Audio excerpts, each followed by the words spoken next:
જય દ્વારકાધીશ મિત્રો. એક ગામને પાદરે જૂના બસ સ્ટેશન એક ખૂણામાં 75 વર્ષના રૂડીમાં રોજ સાંજે આવીને બેસી જતા. રૂડીમાનું શરીર ઉંમરના ભારથી સાવ લેવાઈ ગયું હતું. ચહેરા પર હજારો કરચલીઓ પડી ગઈ હતી, પણ એમની આંખોમાં એક એવી આશા જીવતી હતી જે ક્યારેય ઘરડી નહોતી થઈ. એમના હાથમાં એક જૂનો સ્ટીલનો ડબ્બો રહેતો. આ ડબ્બામાં રોજ ગરમા ગરમ અને ઘીથી લથપથ ગોળોનો કંસાર ભરેલો હતો. ગામના લોકો કહેતા કે માનું મગજ હવે કામ નથી કરતું. 20 વર્ષ થઈ ગયા હતા એમના એકના એક દીકરા કિશનને પરદેશ ગયા ને એ ગયો પછી ક્યારેય પાછો ફર્યો જ નહોતો. પણ એક માનું હૃદય ક્યારે કોઈ દુનિયાદારી નથી સમજતું. એને તો બસ એટલી જ ખબર હોય કે મારો દીકરો ભૂખ્યો હશે અને મારા હાથનો કંસાર બહુ ભાવે છે. છેલ્લી બસના ધુમાડા ગાયબ થાય ત્યાં સુધી રૂડીમાં એકીટશે રસ્તા તરફ જોતા રહેતા અને પછી ધીમા પગલે ઘરે પાછા ફરતા. આજ આળસમાં ગામમાં અમેરિકાથી એક યુવાન આવ્યો હતો. એનું નામ અમન. અમન વર્ષોથી પરદેશમાં રહેતો હતો, પણ એના લોહીમાં વતનની માટીનો સ્વાદ હતો. એ પોતાના ગામડાના મૂળિયા શોધવા અને વાયદાની યાદોને કેમેરામાં કેદ કરવા આવ્યો હતો. ફરતા ફરતા સાંજના સમયે ક્યારેય અમન બસ સ્ટેશન પાસેથી પસાર થયો ત્યારે એની નજર રૂડીમાં પર પડી. ફાટેલો સાડલો, ઉઘાડા પગ અને રસ્તા પર મંડરાયેલી એ આંખો જોઈને અમનના હૃદયમાં એક અજીબ પીડા ઉપડી. એને પોતાની દાદી યાદ આવી ગઈ, જેઓ અમેરિકાની હોસ્પિટલમાં છેલ્લો શ્વાસ લેતી વખતે પણ પોતાના ગામના ઘરનો ઓટલો યાદ કરીને ચોધાર આંસુએ રડતા હતા. અમનની રહેવાયું નહીં. એ ધીમા પગલે રૂડીમાં તરફ આગળ વધ્યો. આખો દિવસ રાહ જોઈને થાકેલા માને આંખનું ઝોકું આવી ગયું હતું. એમના ખોળામાંથી પેલો સ્ટીલનો ડબ્બો અને એક પીળું પડી ગયેલું જૂનું કાપડ અચાનક નીચે સરકી પડ્યું. અમન તરત જ એ ડબ્બો ઉઠાવવા માટે નીચે નમ્યો, પણ જેવો એમણે હાથ લંબાવ્યો એની નજર પેલા કપડાની સરકીને બહાર પડેલા એક ફોટોગ્રાફ પર પડી. એમને એ ફોટો હાથમાં લીધો અને એના શ્વાસ અધર થઈ ગયા. એના હાથમાંથી કેમેરો છૂટીને જમીન પર ટપકાયો. એના પગ નીચેથી જમીન સરકી ગઈ હોય એવો આંચકો એને લાગ્યો. રૂડીમાએ 20 વર્ષથી પોતાના જીવની જેમ સાચવેલા એ ફોટામાં બીજું કોઈ નહીં પણ એમના પોતાના બાપનો ચહેરો હતો.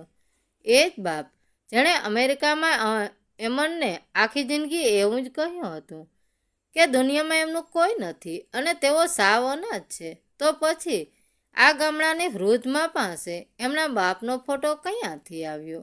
અમનના હાથમાં રહેલો ફોટો પવનની થોડો ધ્રુજતો હતો, પણ એનાથી વધારે ધ્રુજી અમનના આખા શરીરમાં હતી.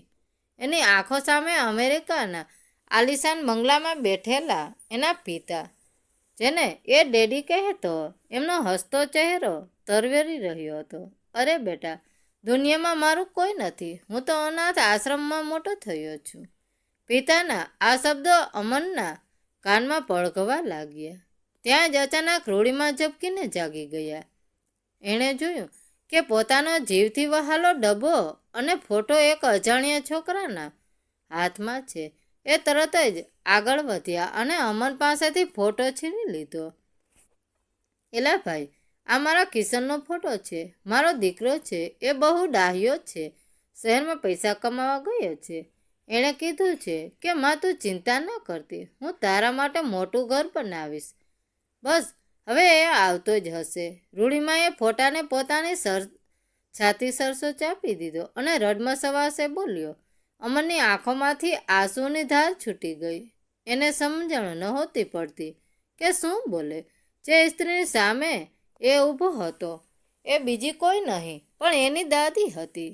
રૂડીમાએ અમનની આંખો જોઈ એક માનું હૃદય તરત જ પીગળી ગયું. એમને લાગ્યું કે આ પરદેશી છોકરો ભૂખ્યો હશે. એમણે પેલી સ્ટીલનો ડબ્બો ખોલ્યો અને પોતાના હાથે એમાંથી થોડો ગોળનો કંસાર કાઢીને અમન સામે ધર્યો.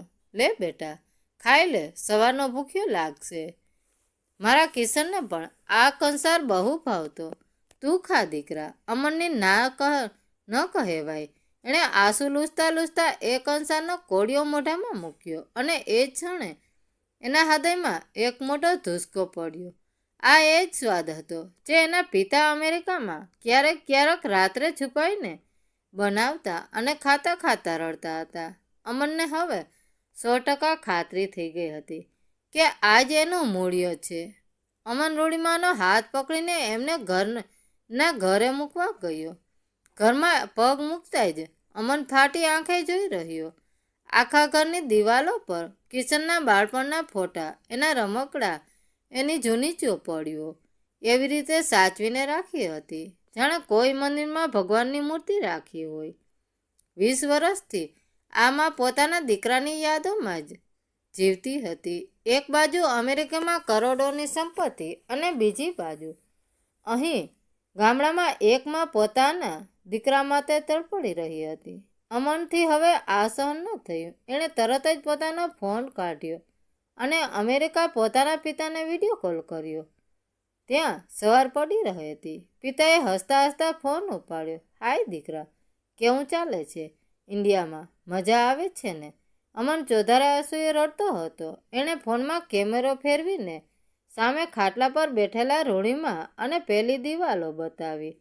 ડેડી, તમે આખી જિંદગી ખોટું કેમ બોલ્યા? જુઓ, આ કોણ છે? આ તમારી મા છે ને? એ આજે પણ બસ સ્ટેશને ડબ્બો લઈને તમારી રાહ જુએ છે. સામે છેડે અમેરિકામાં બેઠેલા પિતાના હાથમાંથી કોફીનો કપ નીચે પડીને ફૂટી ગયો.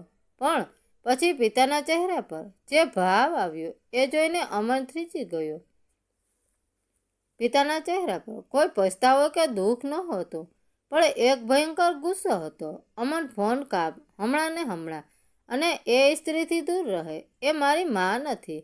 પિતાના શબ્દો પૂરા થાય એ પહેલાં જ અમનના ફોનમાં પાછળથી એક એવો અવાજ આવ્યો કે આમનો શ્વાસ થંભી ગયો. એ અવાજ સાંભળીને ખાટલા પર બેઠેલા રૂડીમાના હાથમાંથી સ્ટીલનો ડબ્બો નીચે પડી ગયો. ફોનની સ્ક્રીન પરથી આવતો એ અવાજ સાંભળીને એ નાનકડી ઝૂંપડીમાં જાણે શમશાન જેવી શાંતિ છવાઈ ગઈ. એ અવાજ બીજું કોઈ નહીં પણ અમનની મમ્મીનો હતો. અમેરિકામાં પોતાને એલિસ કહેવડાવતી અને હંમેશા અંગ્રેજીમાં જ વાત કરતી એની મમ્મી અચાનક કાઠિયાવાડી બોલીમાં કહી રહી હતી કે કિશન, શું થયું છે? આ કોનો ફોન છે અને તમે આમ રડો છો કેમ? આ અવાજ સાંભળીને જ રૂડીમાના હાથમાંથી કંસારનો ડબ્બો જમીન પર છૂટી ગયો હતો. જમીન પર ઢોળાયેલા કંસારની સુગંધ માટીની સોડમ સાથે ભળી ગઈ. અમનનું મગજ કામ કરતું બંધ થઈ ગયું. એને સમજાઈ ગયું કે એના મા બાપ 20 વર્ષથી એક મોટું જૂઠાણું ચલાવી રહ્યા હતા. તરત જ અમેરિકાથી ફોન કપાઈ ગયો. રૂડીમાની આંખોમાંથી આંસુની ધાર અટકવાનું નામ નહોતી લેતી. અમન કંઈ પણ પૂછે એ પહેલાં જ માં ધીમા પગલે ઝૂંપડીના એક અંધારા ખૂણામાં ગયા. ત્યાં એક જૂનો લાકડાનો પટારો પડ્યો હતો. માએ પોતાના હાથે એ પટારાનું તાળું ખોલ્યું. અમન ફાટી આંખે જોઈ રહ્યો હતો. પટારો ખુલ્યો એટલે અંદરથી કોઈ કિંમતી ઘરેણાં કે જૂના સિક્કા ન નીકળ્યા, પણ કવરનો એક મોટો થપ્પો બહાર આવ્યો. માએ એ બધા કવર અમનના હાથમાં મૂકી દીધા. એમને કવર ખોલીને જોયું તો એના હોશ ઉડી ગયા. એ અમેરિકાથી કિશનને મોકલેલા પત્રો અને બેંકના ચેક હતા. છેલ્લા 20 વર્ષથી દર મહિને કિશન પોતાની મા માટે પૈસા મોકલતો હતો, પણ રૂડીમાએ એમાંથી એક પણ રૂપિયો વાપર્યો ન હતો. બધા જ ચેક એમને એમ પટારામાં ધૂળ ખાતા હતા. અમન માટે આ બીજો આંચકો હતો. જો પિતાને પોતાની મા પ્રત્યે આટલો જ ગુસ્સો હતો તો એ દર મહિને પૈસા કેમ મોકલતા હતા? અને જો રૂડીમાં પોતાના દીકરા માટે રોજ બસ સ્ટેશને જઈને રડતી હતી, ભૂખી રહેતી હતી, તો પછી આ પૈસા કેમ નહોતા વાપર્યા? અમનથી હવે રહેવાયું નહીં. એમણે માના ખોળામાં માથું મૂકીને રડતા રડતા આનું કારણ પૂછ્યું. ત્યારે રૂડીમાના હોઠેથી જે સત્ય બહાર આવ્યું એ સાંભળીને પથ્થરદિલનો માણસ પણ પીગળી જાય. માએ જણાવ્યું કે 20 વર્ષ પહેલાં ગામમાં દુષ્કાળ પડ્યો હતો. કિશનને પરદેશ જવું હતું, પણ પૈસા નહોતા. કિશને છુપી રીતે ગામના જમીનદાર પાસેથી મોટું દેવું કર્યું હતું. દેવું ન ભરી શકવાને કારણે જમીનદારના માણસો કિશનને મારી નાખવા માટે શોધતા હતા. પોતાના દીકરાનો જીવ બચાવવા માટે રૂડીમાઈએ આખા ગામની પંચાયત વચ્ચે ખોટું આળ પોતાના માથે લઈ લીધું. એમણે પંચાયતમાં કહ્યું કે કિશને મારા દાગીના ચોર્યા છે અને મેં એને મારા ઘરમાંથી કાઢી મૂક્યો છે. પોતાના દીકરાને સુરક્ષિત પરદેશ ભગાડવા માટે એક માએ આખા ગામની નફરત પોતાના માથે ઓઢી લીધી હતી. કિશન એવું જ સમજતો રહ્યો કે એની માએ પૈસા ખાતર એને ઘરની બહાર કાઢી મૂક્યો છે. કિશન નફરતમાં અને મા વહાલમાં બળી રહી હતી. અમન પોતાની દાદીને આ કુરબાની સાંભળીને હેપતાઈ ગયો. પણ ત્યાં જ અમનની નજર પેલા પટારાના તળિયે પડેલા એક કાળા રંગની ડાયરીના પાના પર ગઈ. એ પાના પર અમનનું નામ હતું. અંગ્રેજીમાં લખાયેલું હતું. અમને જિજ્ઞાસાથી એ પાનું હાથમાં લીધું અને વાંચવાનું શરૂ કર્યું. કાગળની એ પહેલી જ લાઈન વાંચતા અમનના પગ નીચેથી જમીન સરકી ગઈ. એ પત્ર કિશનને નહીં પણ અમેરિકાની એક હોસ્પિટલના ડૉક્ટરે લખેલો હતો.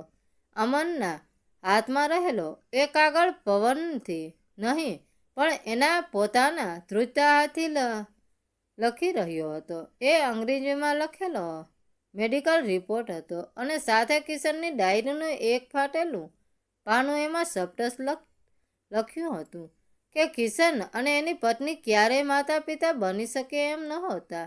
એમણે અમેરિકાના એક અનાથાશ્રમમાંથી એક નોંધારા બાળકને દત્તક લીધો હતો અને એ બાળક બીજું કોઈ નહીં પણ અમન પોતે હતો. ડાયરીના નીચેના ભાગનામાં કિશને પોતાના અક્ષરે ગુજરાતીમાં લખ્યું હતું, આજે મેં અમને મારો દીકરો બનાવ્યો છે. એમાં ભલે મારું લોહી નથી પણ એને દુનિયાની બધી જ ખુશી આપીશ. પણ યાદ આજે મને મારી મા બહુ યાદ આવે છે. કાશ મારી માએ પૈસા માટે મને ઘરમાંથી ધક્કો મારીને કાઢી ન મૂક્યો હોત તો આજે એ અમને પોતાના ખોળામાં રમાડતી હોત અને હારરડા ગાતી હોત. અમનથી હવે ઊભું રહેવાયું નહીં. એ જમીન પર પડ્યો અને ચોધાર આંસુએ રડી પડ્યો. જે બાપનું એના શરીરમાં લોહી પણ નહોતું, એ બાપે એને અમેરિકામાં એક રાજકુમારની જેમ ઉછેર્યો હતો. ક્યારેય એને અહેસાસ નહોતો થવા દીધો કે એ અનાથ છે. પોતાના બાપના આટલા મોટા ઉપકારનો બદલો વાળવાનો અને 20 વર્ષ જૂના સત્ય બહાર લાવવાનો હવે સમય આવી ગયો હતો. અમને આંસુ લૂછ્યા અને રૂડીમાને ગળે લગાડીને બોલ્યો, માં હવે તમારા આંસુ લૂછી નાખો. તમારો કિશન પાછો આવશે. એ એક દીકરાનો વાયદો છે. પણ અમન જાણતો હતો કે કિશનના મનમાં મા માટે જે 20 વર્ષ જૂનું ઝેર ભરેલું છે એ માત્ર ફોન પર વાતથી નહીં ઉતરે. એને અમેરિકાથી પાછા લાવવા માટે એક મોટી ચાલ રમવી પડશે. અમને કાળજું કંઠોળ કરીને અમેરિકા પોતાના મમ્મીને ફોન કર્યો. એને રડતા રડતા એક નાટક કર્યું, મમ્મી ડેડીને કહો કે જલ્દી ઇન્ડિયા આવે. મારું અહીં ગામમાં એક્સિડન્ટ થયું છે અને હું હોસ્પિટલમાં છેલ્લા શ્વાસ ગણી રહ્યો છું. આટલું સાંભળતા જ અમેરિકાના એ આલિશાન બંગલામાં જાણે વીજળી પડી. કિશન માટે અમન એનો જીવ હતો. જે ગામનું નામ સાંભળતા જ કિશન શરીરમાં નફરતની આગ લાગતી હતી. એ જ ગામમાં જવા માટે એણે પહેલી જ ફ્લાઇટ પકડી લીધી. એક બાપનો પ્રેમ આજે 20 વર્ષની નફરત પર ભારે પડી ગયો હતો. 2 દિવસ પછી ગામને પાદરે એક કાર આવીને ઊભી રહી. કારનો દરવાજો ખુલ્યો અને બરાબર 20 વર્ષ પછી કિશનને પોતાના વતનની ધૂળ પર પગ મૂક્યો. એના વાળ સફેદ થઈ ગયા હતા. કપડાં અને ચહેરા પર અમેરી ઝળકળતી હતી. પણ એની આંખોમાં પોતાના દીકરાને ગુમાવવાનો ડર હતો. એ સીધો હોસ્પિટલ તરફ દોડવા લાગ્યો. પણ ગામના કેટલાક લોકોએ એનો હાથ પકડ્યો અને એને ઇશારો કરીને એના ઘર તરફ લઈ ગયા. જેવો કિશન ઘરના ફળિયામાં પહોંચ્યો, એના પગ નીચેથી જમીન સાથે જકડાઈ ગયા. એની આંખો ફાટી ગઈ અને હૃદયના ધબકારા જાણે અટકી ગયા. ફળિયામાં ભીડ જમા થઈ ગઈ હતી. કોઈના મોઢામાંથી અવાજ નહોતો આવતો. વચમાં જમીન પર એક મૃતદેહ પડ્યો હતો, જેના પર સફેદ કફન ઓઢાડેલું હતું, અને એક ખાપણ પાસે બેસીને એક જુવાન છોકરો ધ્રુસકે ને ધ્રુસકે રડી રહ્યો હતો. કિશનની આંખે અંધારા આવી ગયા. એને સમજાયું નહીં કે આ સફેદ કપડાં નીચે કોણ સૂતું છે. એનો જીવથી વહાલો દીકરો અમન, કે પછી 20 વર્ષની એની રાહ જોતી એની માં. કિશનના પગ જાણે જમીન સાથે ચોંટી ગયા હતા. એના હૃદયમાં ધબકારા એટલા ઝડપી થઈ ગયા હતા કે એણે પોતાનો જ શ્વાસ સંભળાતો હતો. ધ્રુજતા હતા એણે ધીમેકથી જમીન પર પડેલા એ મૃતદેહના ચહેરા પરથી સફેદ કાપડ હટાવ્યો, અને એ જ ક્ષણે કિશનના મોઢામાંથી એક એવી ચીસ નીકળી ગઈ જેણે આખા ગામનું કાળજું ચીરી નાખ્યું. ખાપણની અંદર બીજું કોઈ નહીં પણ એની પોતાની માં રૂડીમાં શાંતિથી સૂતા હતા. એમના ચહેરા પર એક સંતોષ હતો, જાણે 20 વર્ષથી થકવી નાખનારી રાહ આખરે પૂરી થઈ ગઈ હોય. અમન સાવ સાજો નવરો એની માના પગ પાસે બેસીને રડતો હતો. કિશનને પડવાર માટે અમન પર ગુસ્સો આવ્યો. તે મારી સામે આવું ખોટું કેમ કર્યું? અમન, તને કંઈ નથી થયું. અને આ સ્ત્રી કિશનનો અવાજ હજુ પણ નફરતથી ભરેલો હતો. પણ અમન કંઈ બોલ્યો નહીં. એણે ઊભા થઈને પેલો લાકડાનો પટારો એના પિતાના હાથમાં મૂકી દીધો. પટારો ખોલતા જ કિશન ફાટી આંખે જોઈ રહ્યો. અંદર એના જ મોકલેલા 20 વર્ષના બધા જ બેંકના ચેક એમને એમ ધૂળ ખાતા પડ્યા હતા.